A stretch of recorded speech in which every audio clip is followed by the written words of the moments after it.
So can I introduce our first speaker tonight, Leonie Walsh. Leonie is the lead scientist for the Victorian Government, owner and director of Productive Management Solutions Proprietary Limited.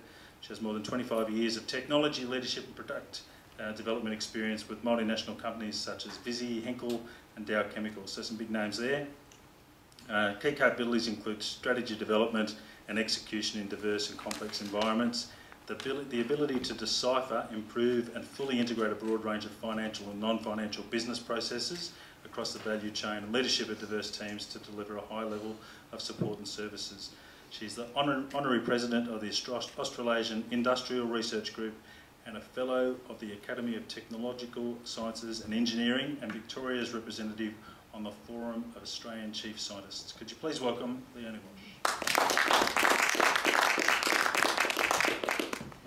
I just wanted to give you open up some discussion or thinking around a subject that is very complex, and so it's good that you're open to complex topics.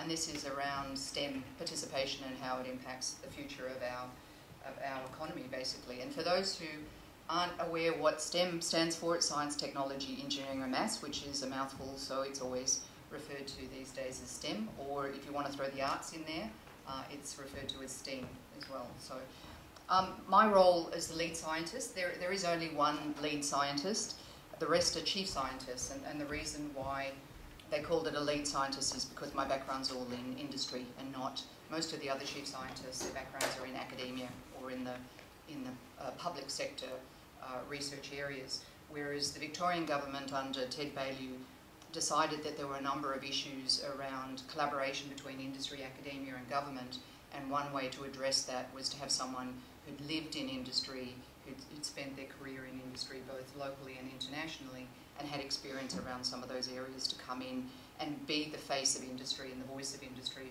within government, and also trying to bridge some of those connections across through to academia and research institutes. So what I'm going to talk to you about is just a couple of slides on what is the role of the lead scientist, what do I focus on a day-to-day basis, what are some of the strategic challenges that are there, because in the role of the lead scientist, I'm not a specialist in any area. Victoria has had chief scientists in engineering, in energy, they've had chief scientists in agriculture, but my role is much more focused across all the departments on strategic issues that impact our ability to deliver on technology at that higher level. I'll talk a little bit about what are some of the changing trends in the marketplace that will impact the workforce of the future and the education of how kids will be educated in the future as well. We'll need to look at change that, and then why we need to change, and then just wrap up quickly.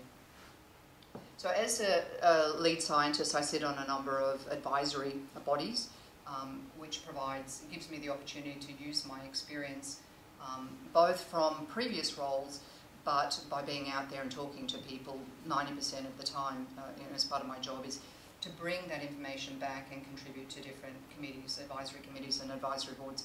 And the ones that I currently sit on at the moment are, I've just been appointed to the new Future Industries Ministerial Advisory Committee under Minister D'Ambrosio to look at the strategies for the 6 sectors that they're focusing on, to spend $200 million of funding over, I think it's 4 years, to create 100,000 jobs.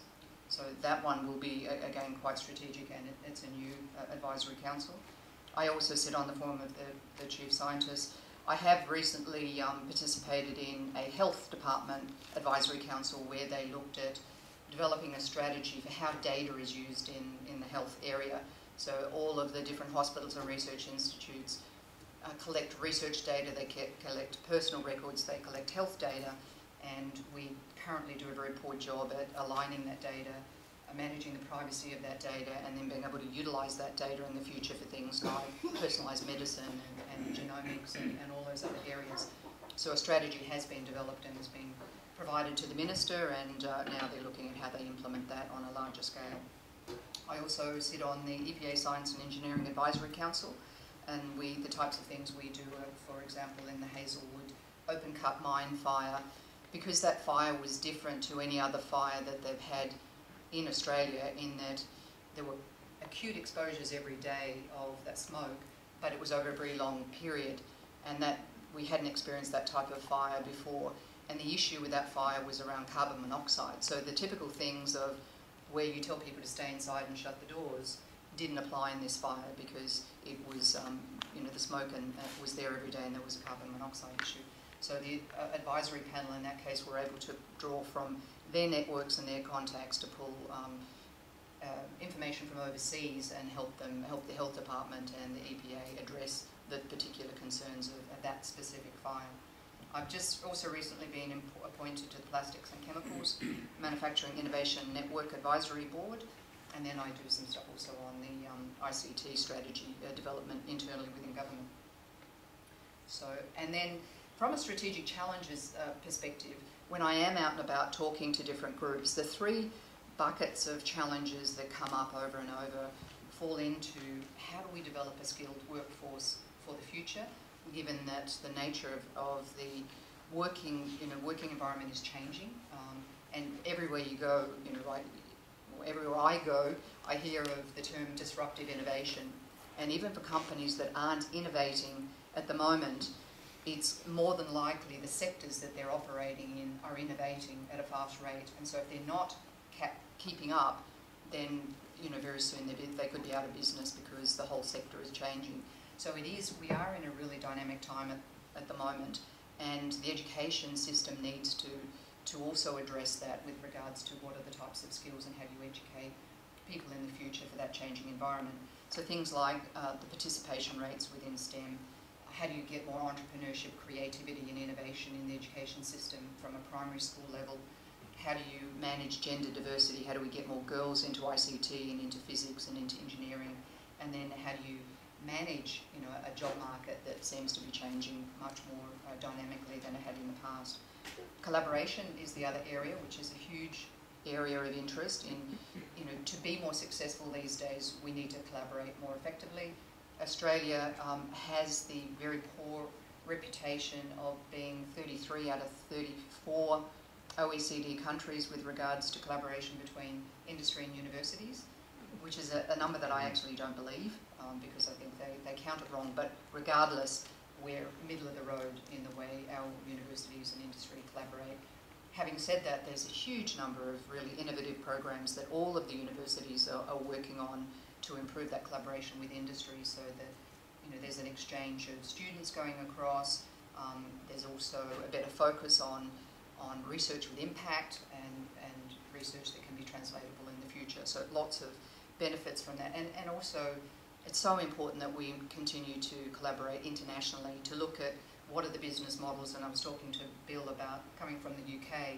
There's a lot of great stuff being done in the UK at the moment around innovation and technology. They seem to be more active than most of the other regions, and developing some good models because they've had issues as well in the past. So how do you learn from that and not create everything from you here? And then how do we collaborate downstream in the Asian market to look for customers and partnerships and ways of creating and expanding our export opportunities? And then the third one is innovation efficiency.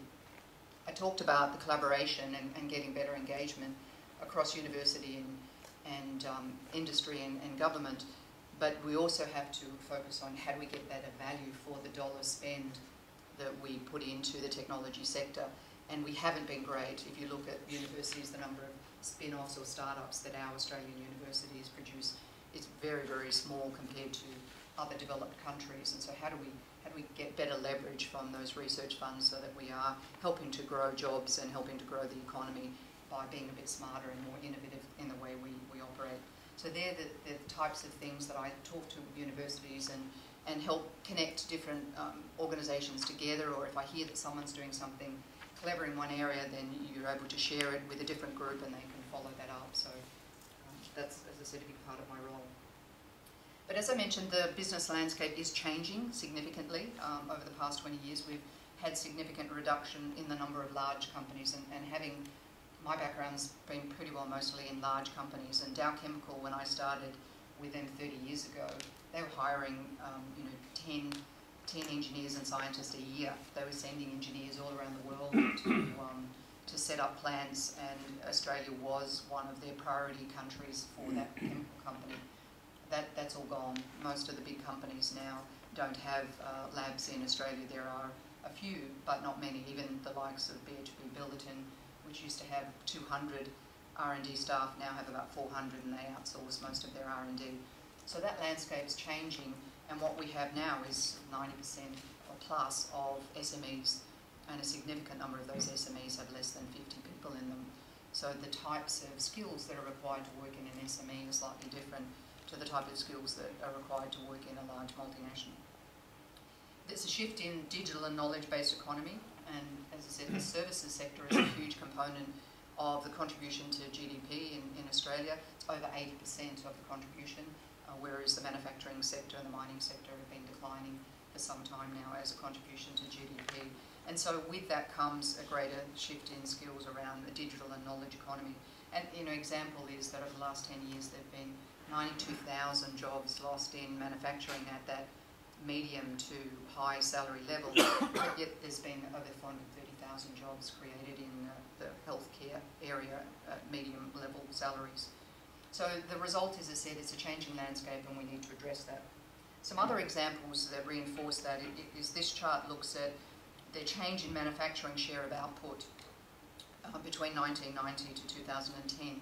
So again, it reinforces that our manufacturing sector has gone down to negative 7% growth. And in fact, I saw a printout today on the photocopier about the jobs of the future.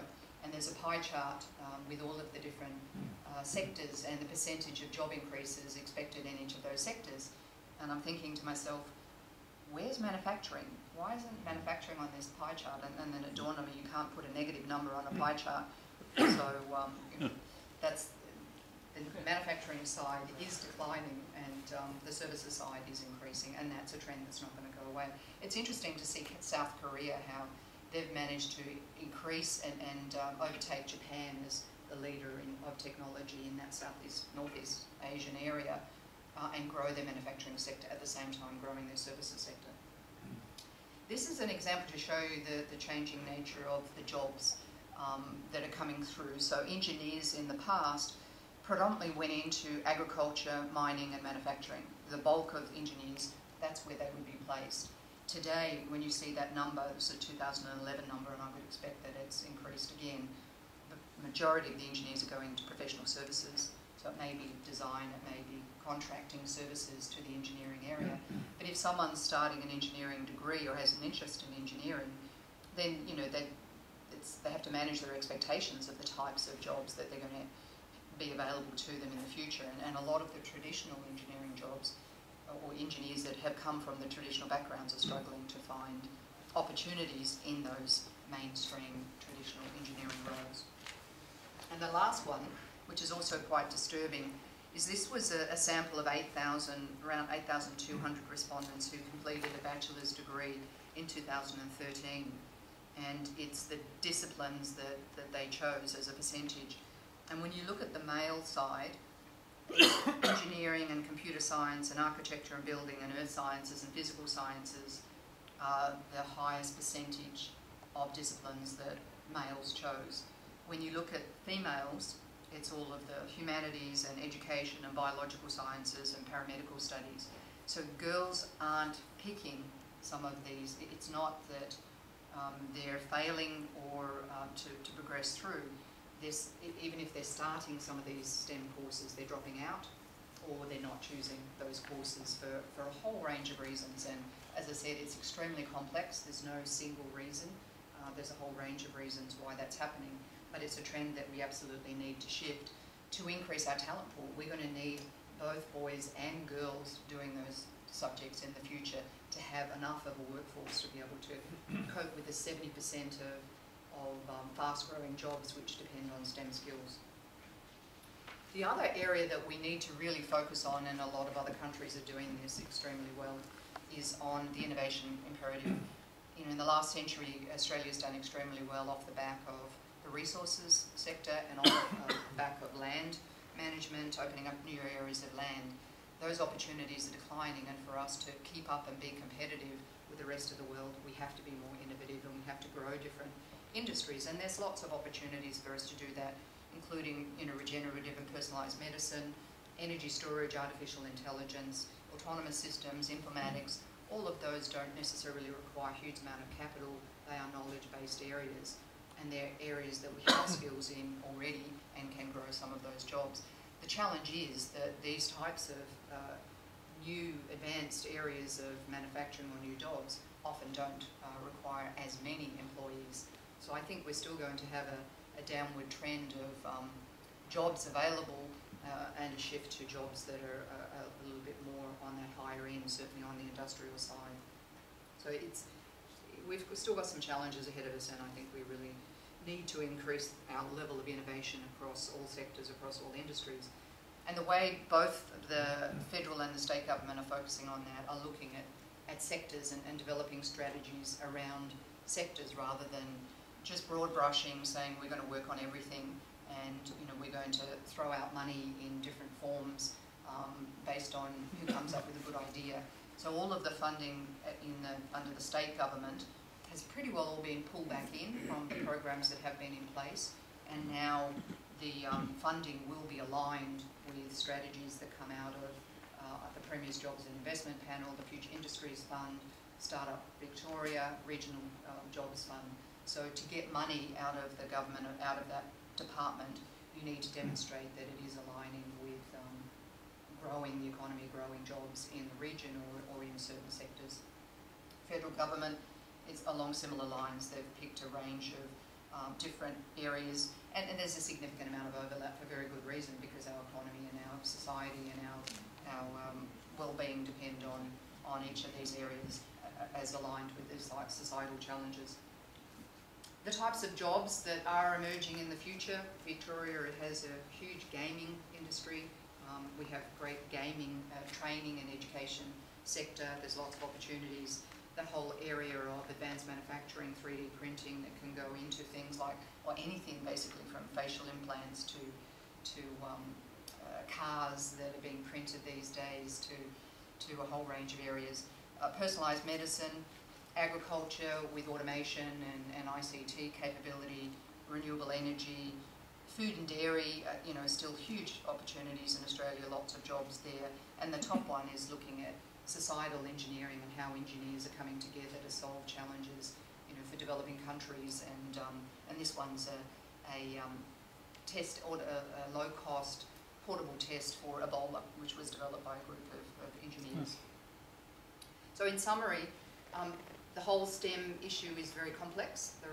We need to get more kids interested in STEM and engaged in creativity and entrepreneurship and innovation at a primary school level, and then we need to keep that interest and engagement going through secondary and into tertiary level.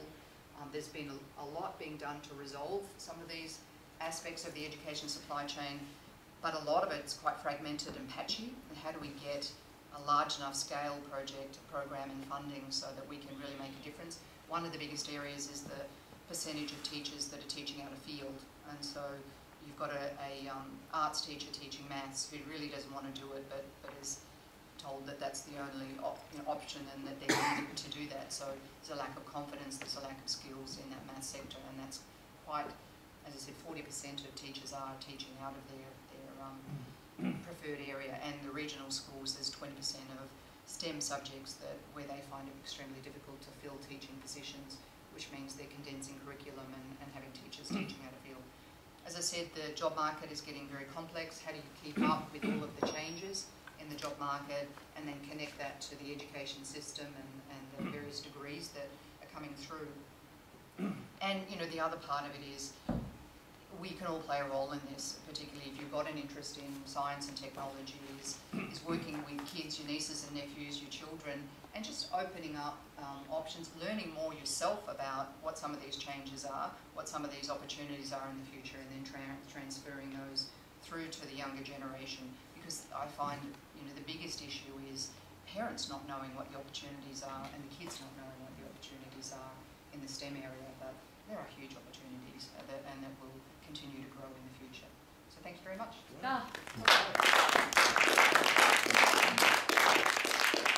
So before you sit down, we might take some questions from the floor. And it's interesting, sitting there as a Drysdale resident thinking, I wonder what the implications of this this building is between two high schools. There's a primary school right next to that high school, and I wonder then about what is the so what bit. What should we be doing as citizens of Drysdale and surrounds to be bringing this to the surface for our community? I think there's opportunities if there's ways for parents. I mean, as I said, there's a huge opportunity for parents and role models with children. So that there's a number of programs within different primary schools where parents, the primary school will set up a technology type activity, and I've been to a few of those at the National Science Week launch in Geelong I can't remember what the name of the school was, but they'd set up a range of programs for primary school level and then secondary and 2 levels of secondary school. And the kids were totally engaged. They were doing body sensors and muscle monitoring, or they were looking at cells under the microscope, that type of thing.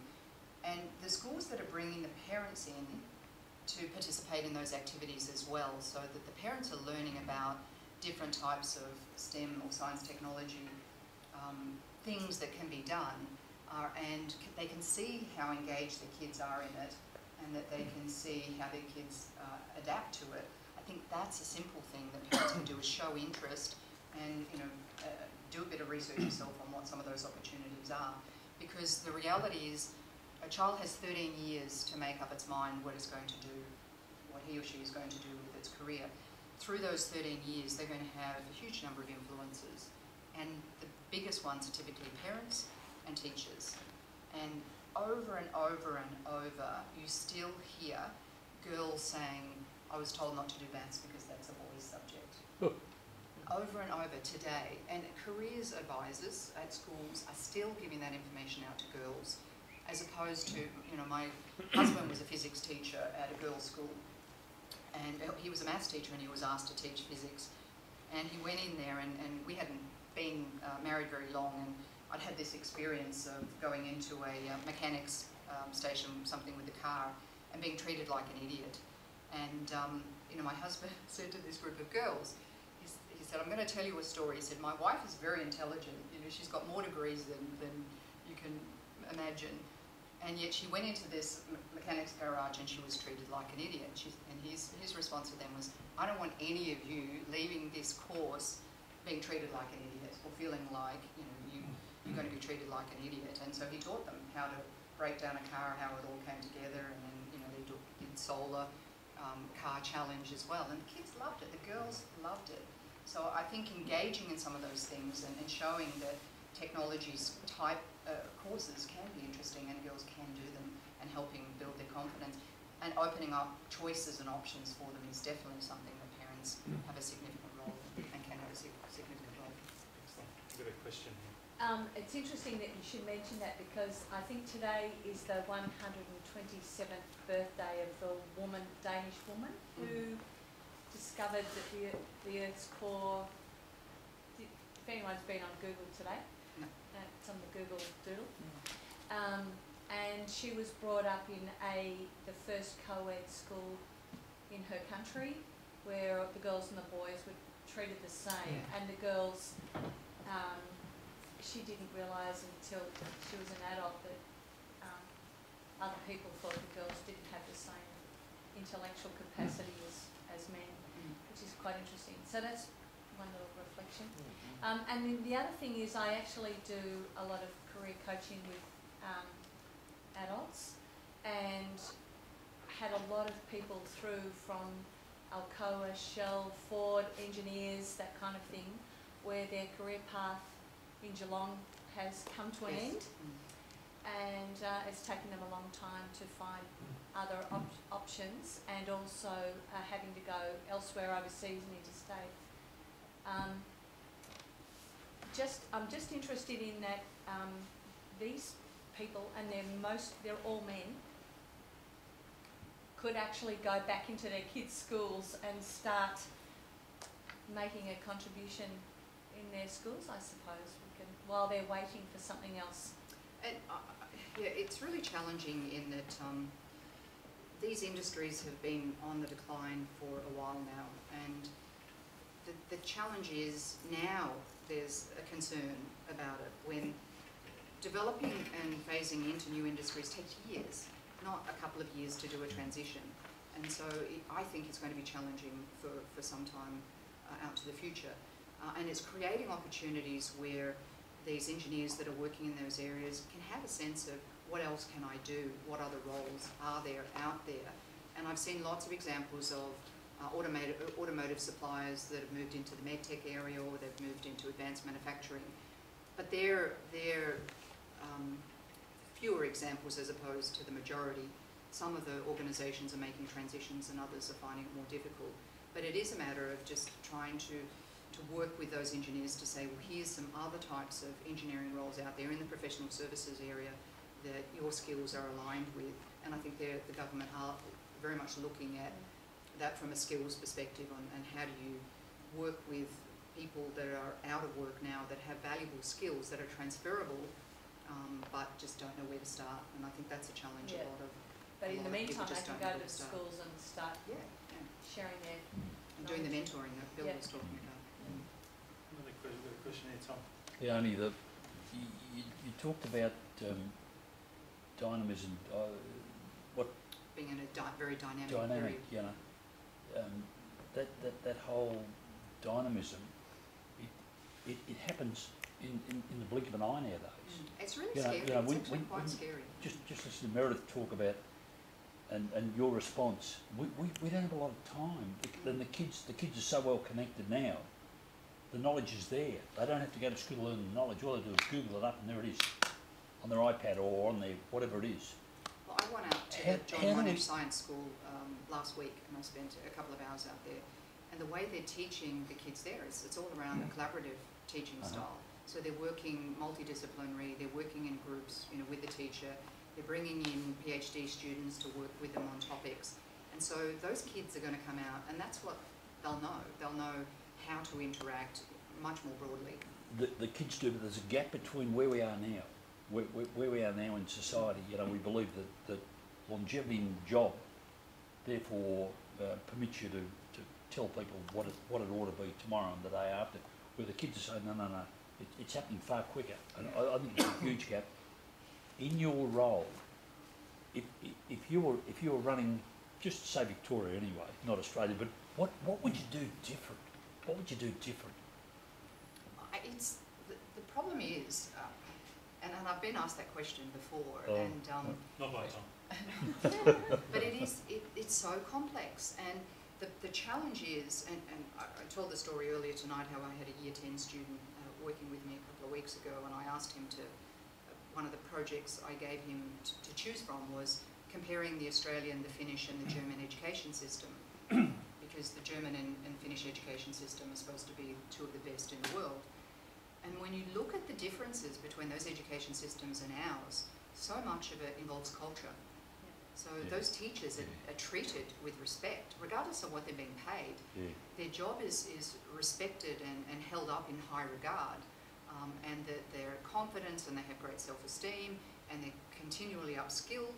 And whereas here, our teachers aren't. They're not held in high regard or as high a regard as they should be.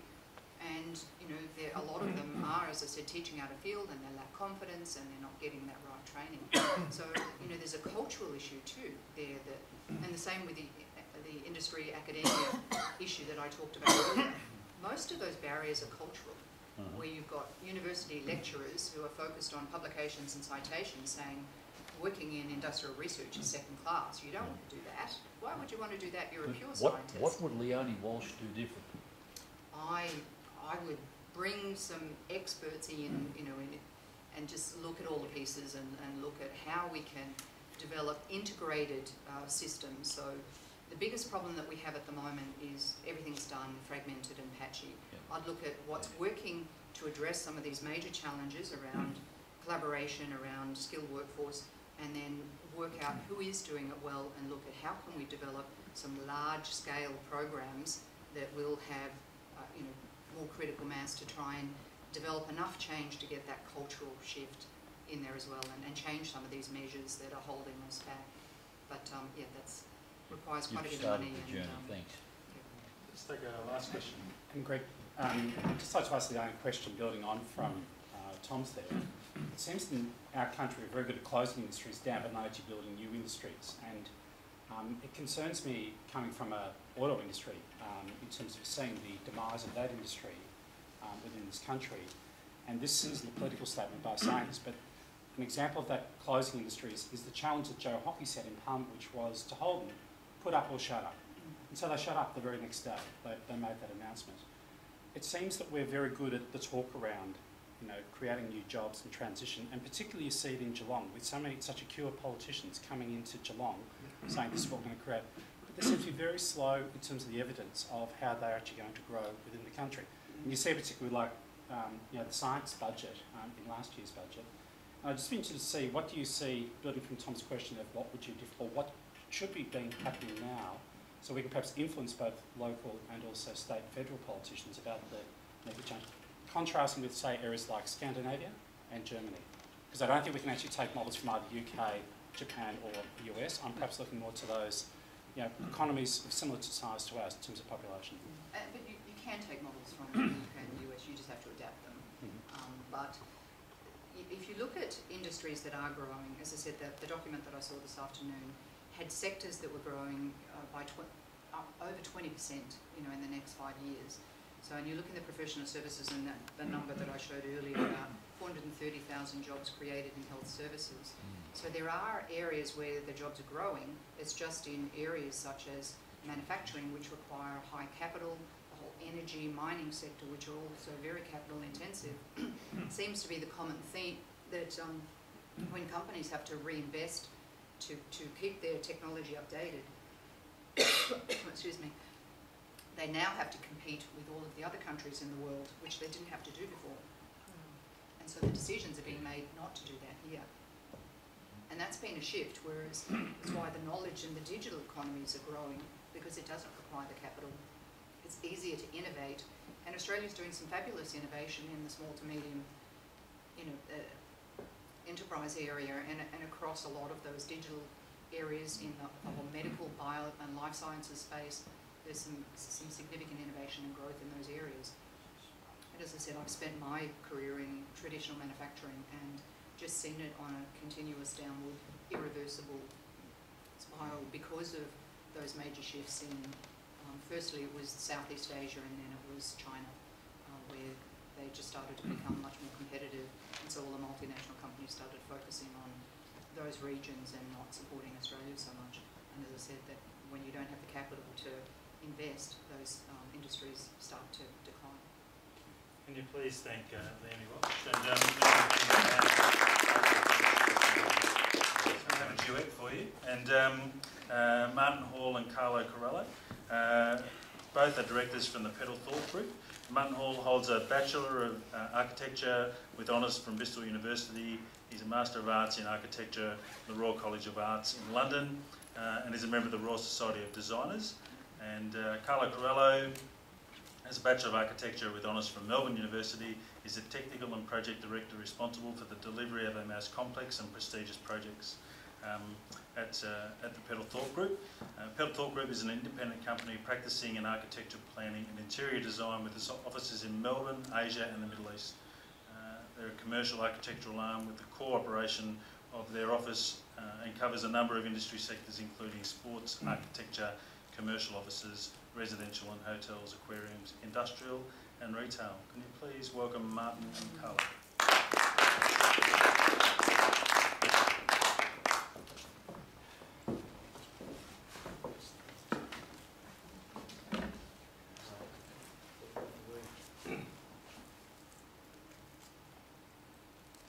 It's remarkable, I mean, what Leonie went through just before. I mean, it's by sheer coincidence, but there's an underlying theme in what we're presenting, which, I mean, it's more concentrated on the Bellarine area, and the theme that we were given by Tom was the look, the feel and the function. And you can read into that whatever you wish, so we did. But it's amazing because I think the underlying theme that we're going to be talking about is very much like what Leonie has just mentioned as well, and it's all about change, it's all about finding from within yourself what are the skills that you really do have and which are the fields that we should be competing in and we should be trying to develop and enhance. So, will I start? Yeah. Okay. We don't really need a microphone, do we? Can you hear me? Yeah, Yeah. you do for the recording. Okay. All right. Well, the Peddlethorpe Group has, as we were introduced, as being sort of at the forefront of architectural practice in Australia for well over a century now. It was started in Sydney. The Melbourne practice was established in about 1983. And it was really catapulted, I suppose, into the architectural scene with the tennis centre. And we were the architects for the tennis centre back in the early 80s. And it was it was a project that was initiated not by a government plan, not by a sophisticated strategy, but it was actually invented as a result of John McEnroe coming to Kooyong and saying that the surface of the Australian Open was like playing in a cow paddock, and it was the initiative of our directors at the time taking the initiative to do some speculative work, to put it to government. Our practice was only 6 people strong at the time in Melbourne. And what that did was it initiated discussion, it initiated interest, and of course the politicians get behind anything that makes headlines, and they batted for us. It got to a point where there are a lot of sectors of government. It gets into this political process, into this bureaucratic process. It gets diluted. And for a period of time there it was abandoned. But the point that I really want to make, and that we want to make, is that nothing really happens unless there's someone prepared to speculate it in the first instance. So, very quickly, our colleague put a photo of both Martin and myself on because we asked her to remove it, but she said you might forget who you are, so that's the 2 of us. And, okay. All right, and Martin, maybe you can talk a little bit about some stats. The other thing that Tom asked us to do, as well as just looking at the look, feel and the function, it was about looking forward for the next 35 years through from here until 2050. As architects, that's a term that that we're labelled with, but we look at the built environment and how we interact with that and how we make the urban environment and how we move urbanisation forward. And by urbanisation, I really just mean how we live, work, play, and how the integration and move around between those sort of sectors of our lives. Although I think another term for architects might be, after tonight, sort of disruptive innovators. I think I like the feel of that. I'll go with that from now on. I put this slide up here because this talks about, before we get down to the small size of the Bellarine, this is the world that we're all a small part of. The red dots are really they're cities with over 10 million people in there. And look at Australia. Look how empty it is. That's an awful lot of people over the next lot of time. They're going to want to come here and live here, interact with us, work with us, and do things. Specifically on the Bellarine, and this is off the City of Geelong website is where I got the figures from. We're looking towards 2050. We've got. It's not so important the numbers, although 2015. That's now. Obviously, there's 40,000 just on the Bellarine, not including Geelong and Ocean Grove, not including Queenstown actually, it's not the city. But the figures that are on the Geelong website go to 52,000 in 2031, and just extrapolating that up to 2050, you can see that's 68,000. I think the actual curve of people coming into Australia and coming down here will will be greater rather than a straight line. So if by 2050 we will have double the number of people in this area. Probably applies to most of the urban parts of Australia too. So within the next 35 years, there's going to be twice as many people. And how do we plan and think, and how do we cope with that? No one really. If I ask people about change, I don't think anyone really likes it. But I'm firmly confident that the future will be better if we plan and try to manage it and embrace that discussion amongst ourselves. It's not just architects coming up with ideas, but it's going to change anyway, whether we like it or not. So we might as well get involved and change it the way we want. So, as architects, I mean, what can we offer? What we see in front of us is really an exercise in creating a vision. It's also an exercise in how do we actually sustain a profitable and a high-performing and attractive series of industries on the peninsula. So, as architects, I suppose we normally design to a brief. Clients come to us, and as Leonie said, I think the cultural respect for professionals in Australia is a fraction of what it is overseas. Architects fall into exactly the same category as teachers and a number of other service providers, apart from the fees that we attract, but the sheer respect and the way we're treated from every level of the industry. And I think the plumbing contractors have a lot more respect from their peers and even from their superiors, probably because they charge a lot more than we do. And that's part of the industry that's also got to change in exactly the same way that Leonie was describing. But so as architects, we design to a brief. Here we have no brief. This is really an exercise, not an exercise of designing a building, but really identifying what are the key points of difference on the peninsula, so that whatever is done here, be it now or be it in the future, is part of what we will call the story of the Bellarine Peninsula.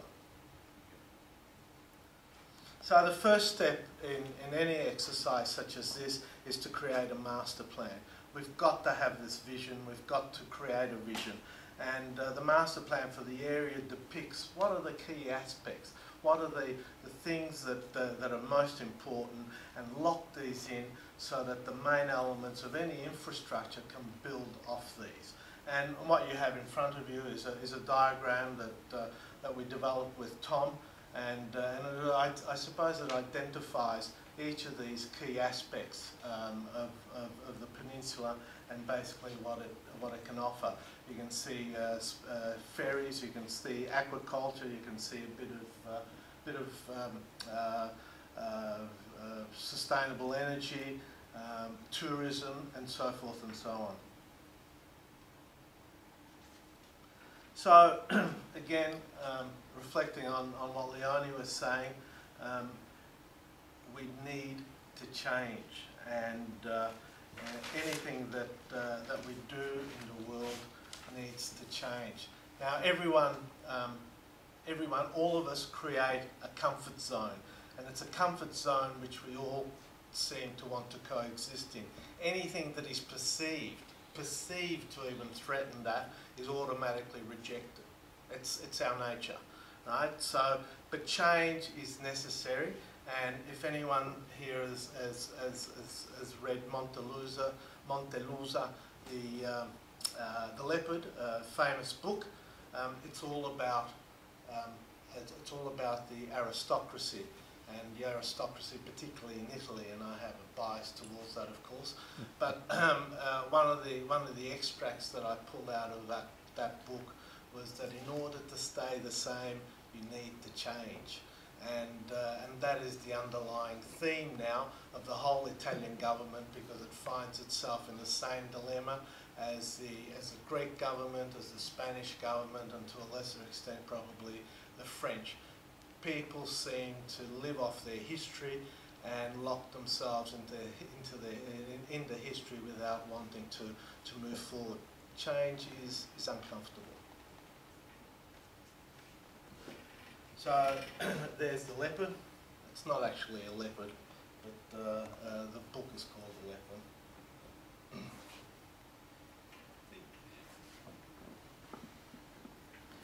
Being architects, we're used to starting with a blank sheet of paper. It's part of our part of our training, and we're quite good at always coming up with something. And one of the benefits of putting things down on paper is it challenges people's thoughts. It gets conversations and interaction going. So we started to have a look at look around the Bellarine and see what's here and what we can work with. And when you're talking about urbanisation, the things that we want to look differently at in the next block of time are really the basics. And by basics I mean things like energy, education, commerce, transport, health and housing, and how those are all connected, so we can move easily, have the support services of things like health, and link these things together and collaborate.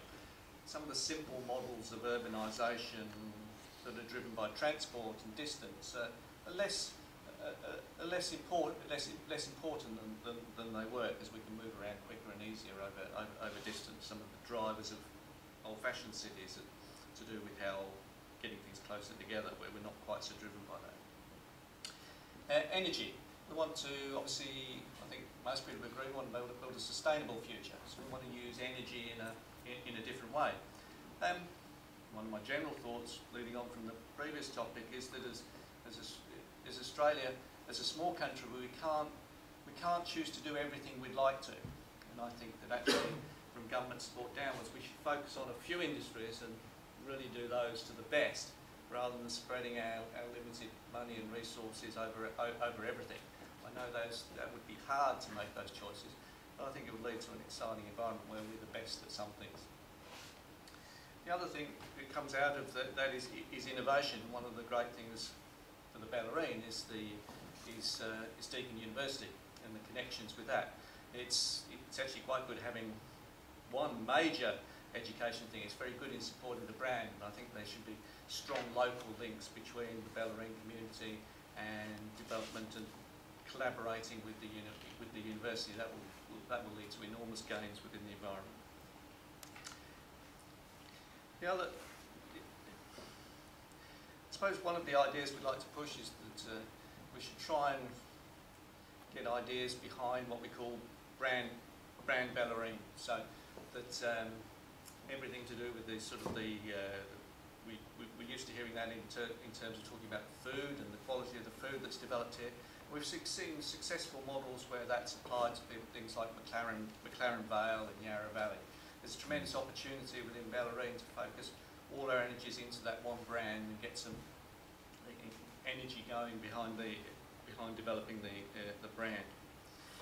The energy, there's tremendous opportunities to generate some power in a sustainable manner now off our southern coastline. And while we plan, we're very good at planning, and you've seen the City of Greenwich along town plan, we're very good at dividing up area on land and planning it, but we're not so good about planning the sea or the area under the water. And there's tremendous opportunities that can be given there. Obviously, with currents and things, we can generate electricity via current flows, and obviously they don't impact the skyline like wind towers. There's lots of things happening in this area, and I'd certainly like to spread Australia as a country to become a world leader in sustainable energy solutions. The next thing, again, this slide really reinforces the use of the connections between the university and the community, and we shouldn't forget the tourism industry and how that's done tremendous things for the Bellarine as it is at the moment. But we've got to. There are these destinations and things and events that people come to, but it's how we tie that all together with Bellarine and give people more than one reason to come here, and there's that critical mass that will lead to the Bellarine seen as being the more important place to both come to and change people's lives. So we don't really want to try and, it's not that we want to try and become something that we're not. Again, carrying on the theme, probably even touching on the previous talk, it's about looking within and seeing what our skills are and what our assets are. And looking within, I mean, as Martin said, the Bellarine is mature and unique enough for it to become its own regional brand. That's something that should be pushed certainly from a council level. Martin mentioned the Yarra Valley, there's the Mornington Peninsula, there's many others, there's even King Island, I mean, there's just countless of them, countless number of them. So again, the Bellarine needs to connect with the greater region of Geelong and beyond so that it can actually develop its own momentum.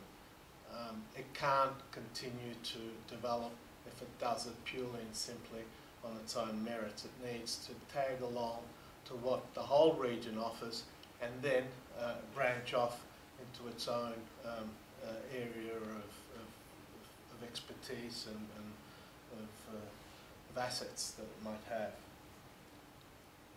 Look within, and all projects need to have commercial viability, and that's probably something that is seen as being evil. You can't create something which is good for the community, and yet it's got to be commercial.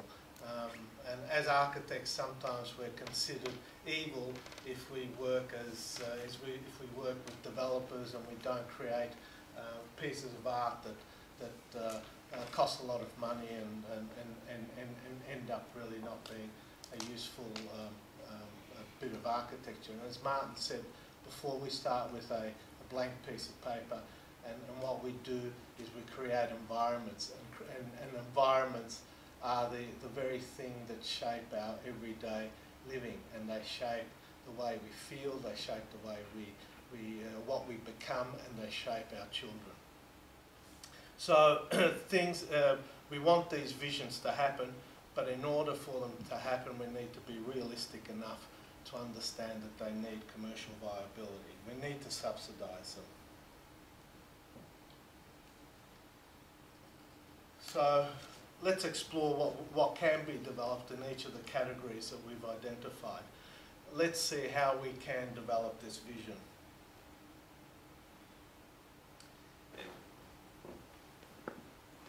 With the tourism industry, and it's sort of like a destination industry, there's a lot happening in that space, such as even the rail trail and the journeys through to Queenscliff.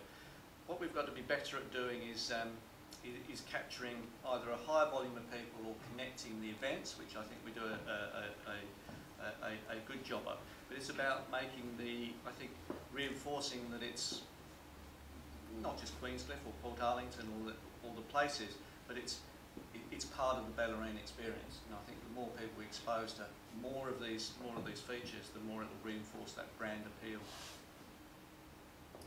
We'll talk a little bit later about process and so forth, and we were told by Tom to be politically correct, which they're trying to be, but yes, he did. But it's necessary to have structured and balanced residential developments in and around the area, because these developments are to subsidise the infrastructure works. Now, in doing this, we've done a lot of works in very sensitive areas, and we understand that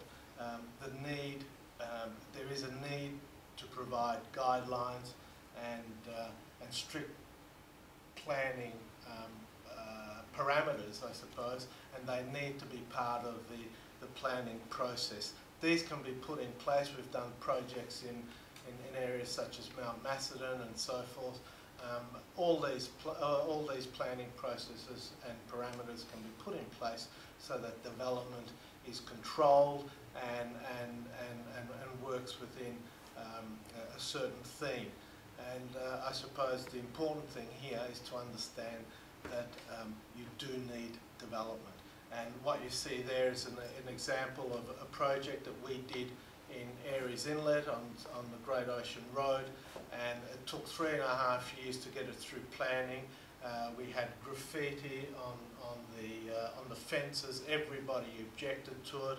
It was an absolute schmozzle to get it through planning.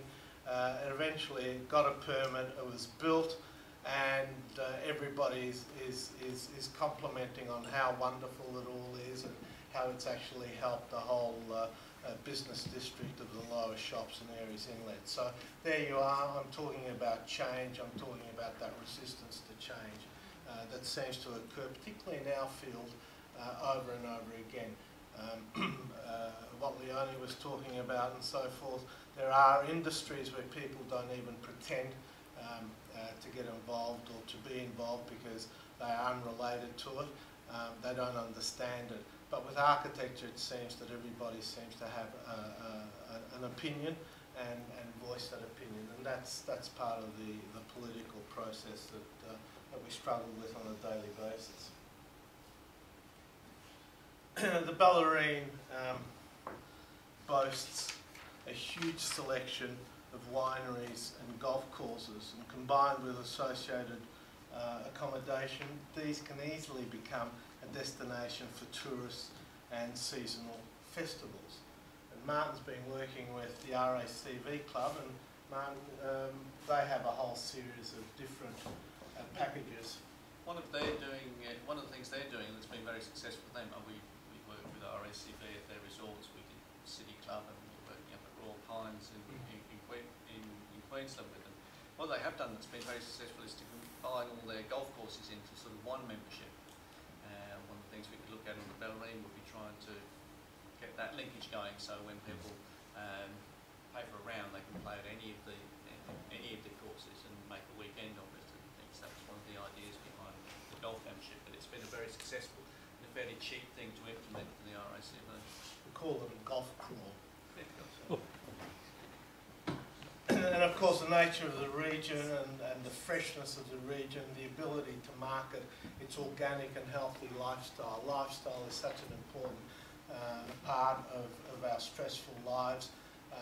It is important to be able to have something that relaxes you, your mind and your body as well. And people crave for that. They need it. One of the best advertising slogans I've seen for a long time is the one for New Zealand, where it promotes 100% pure, and I think that sort of says it all. The Bellarine can certainly tag on to something as strong as that as well. Bird sanctuary, nature walks, the coastline, the forest trails, as Martin had mentioned before. The whole idea of again a destination to view all of these, and again it's the bird sanctuary. If you've seen what's been developed in Edithvale, just outside Frankston or just before Frankston, on the Mornington Peninsula, there is a huge global market for this, and I think the Bellarine probably boasts some of the most unique bird sanctuaries, certainly in the Southern Hemisphere. Port Arlington, for example, another couple of the ideas that are obviously gaining a lot of favour at the moment. Obviously, you saw in the recent budget that the money allocated to the safe harbour and the ferry terminal. From my perspective, one of the unique things that the ferry would do is it actually brings people direct to the Bellarine without going through Geelong. And the idea that something as beautiful and great as the Bellarine can be an hour from Melbourne rather than what is at the moment about an hour and 20 minutes to the start of the West Gate traffic jam. To bring people here and have that ability, I think in this world where we're all moving around a bit more, I think that would do tremendous things for the growth of the Bellarine in the next block of years. And it's certainly, I think it would be a regular service in the period that we're looking at coming up to between now and 2020, 2050. And it would be a unique thing and very supportive of a different type of lifestyle. The coastline, which is very unique too, with the scale. There's lots of peninsulas around the world, but to have such big areas that we've got with north-facing beaches on one side and south-facing on the other. Obviously north-facing with the sun and the aspect, but they're beautifully sheltered beaches, perfect for kids learning to swim. It's idyllic for sailing and sort of windsurfing and things. And then 5 minutes down the road, you've got the surf beaches as well. Anyway, so you get the best of both worlds, and it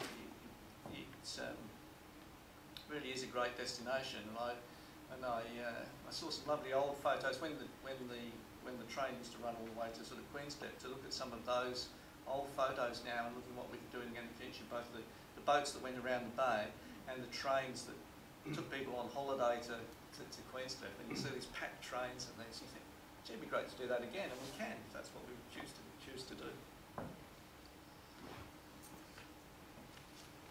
The food's been mentioned a bit. There's a lot of things and a lot of technology and change happening in the aquaculture area. Obviously, there's the Bellarine farm down in Dented Head, and there's the mussels at Port Arlington. But there's tremendous amount of work happening in sort of artificial reef technology and encouraging sort of growth. And they're almost developing these artificial reefs, which they call sort of sea ranches, where you can sort of control and regenerate. So again, instead of just controlling our water and making it sustainable, we can actually encourage the growth of aquaculture, and that's happening all around the world. And that's a tremendous resource on our doorstep that we can do more of. And I think both in the bay and in the ocean, we could do tremendous steps forwards in aquaculture. And the other issue is reinventing industrial sites. Everywhere you go, as we heard earlier as well, manufacturing is dead. It won't be revitalised in Australia because after China there will be India, there will be Africa, there will be South America. There are many other countries there that can provide resources for cheap manufacturing. It's beyond us now. Let's look at other things. And reinventing industrial sites is a matter of sort of saying, well, you know, how can we take these and retain some of our history, but develop them so that there is a connection back to the past, but creating a future. And the example that you see on the screen there is it's actually part of a heavy industrial. I think it was an aluminium smeltering plant in Canada, which has been facelift and changed into an arts precinct, and it's an art precinct with a difference. It has galleries. It's under construction at the moment, and it was just a very, very interesting image how they used a lot of the industrial elements and so forth as part of the theme for the whole building.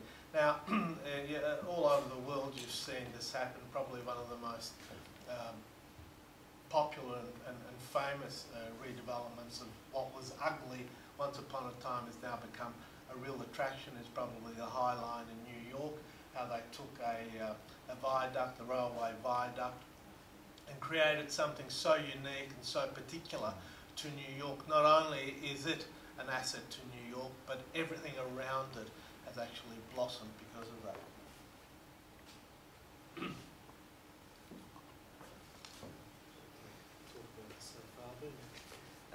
I've probably touched on the safe harbour and its advantages before. I suppose my take on it is very much it is a unique thing for the Bellarine. There's lots of ferries around the place, but the distance, which is this 1 hour distance, and the fact that it delivers people to such a unique and currently unurbanised area over that distance, and using a new, well, not new, but a sort of less usual method of transport, such as a boat, I think it would just be fantastic. We've spoken about coastal about tidal turbines and the ability to drag the Bellarine into a sort of an energy hub, into a sustainable energy hub, and really show the rest of Australia, Melbourne, Geelong, how it's really done. Yeah. And you mentioned it with Deakin University, but anything that can be done to get any of the research and development programs linked into specifically local issues and what's happening on the Bellarine will again generate emphasis for brand Bellarine. And the interesting thing about it is, I can say all of this because as you get older, I think you tend to speak your mind a lot more. And being at the twilight years of my career, I don't feel I should hold back. But with R&D, with research and development, we're quite happy to pay. We're paid to pay directors of public companies tens of millions of dollars in salary, or economists millions of dollars in salary, bankers millions of dollars in salary. And what they do is, if they succeed, they get even more. But if they fail, they simply walk away from their mistakes. And yet, there's an R&D industry which seems to struggle from year to year, if not from semester to semester, for grants and so forth. It has now reached the point where really something needs to be done. And again, you've got, well, I don't know the exact statistics, but something like $1.4 trillion worth of superannuation funds that are sitting in our coffers that keep on getting bigger and bigger. And we deal with these people virtually, well, all the time. And it's amazing when people come to architects, people who control billions of dollars worth of funds, and they come to us wanting to know if we had any ideas on how to invest this money.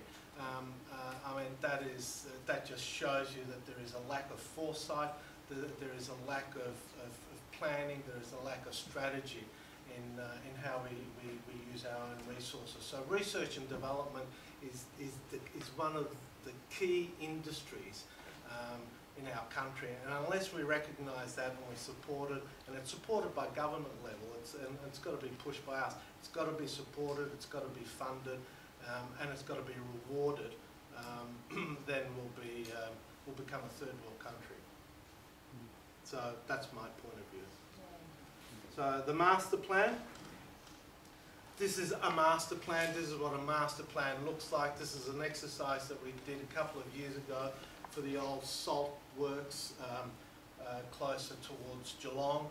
But what it identifies the links between different places of interest. This shows the link between the CBD in Geelong. It shows the link to the Alcoa industry factory on the peninsula. It shows, it actually shows a safe harbour in this location as well. But it also identifies the areas which are suitable for residential development, for commercial development, and for other types of development that can sustain it. So really, in conclusion, what we need, and in order for us to move on any of these ideas that we've spoken about, and these are very broad ideas, they don't pretend to be a direct solution or a design of a building, but these are just ideas. But we need to rationalise the process, because whatever we do, particularly in this country, I mean, Mark Webber was absolutely correct a couple of years ago when he said that we live in a nanny state. We do. We are just constricted by process and by bureaucracy. Nothing happens in this country if it has to go through a bureaucratic process. And we've said that we need change. Leonie said we need change. It's always an issue and it's always resisted. And the more feasibility studies, the public opinion polls, the consultation process, all these political drivers, none of us will ever see change if this is what we depend on. So what we say is we need to develop these ideas as policy, and we need to allow people who are qualified, the council officers, the planners, the people who are qualified in these fields to make the decisions and to make the recommendation, endorse them by planning and get on with it. So the potential is here. All we have to do is, we've got the look and the feel, we've got to develop the function. Yeah. Thank you. Awesome.